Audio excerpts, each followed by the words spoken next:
wana psychology wanasema hivi, wavuta sigara wengi na wanyapombe wengi kupita kiasi hawakulindwa kwenye hii hatua.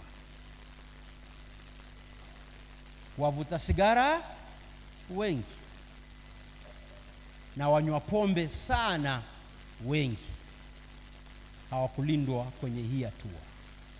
Sio hiyo tu, kuna watu tunawaita bulimia, wanaotafuna kila saa, wanakula kila saa. Yaani hana muda maalum wa kula, yeye chochote saa yote ni mtafunaji tu, kama Big G, sijui karanga, mara akikuta kitu. Kwa sababu kuna ombwe ndani la kile kitu akikuwekwa vizuri wakati wa ule umri.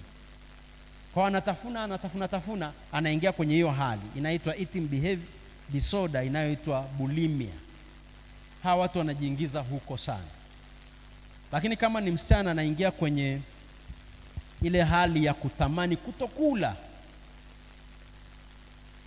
mpaka anakuwa mwembamba sana, na wakati mwingine tunawasaidia kwa kuwalaza hospitali kabisa ili kuwasaidia. Lakini wale watu wanaokula sana kucha kupita kiasi na vidole, ni tabia iko ndani yake. Hapa akulindwa na mama yake vizuri kwa kunyonya.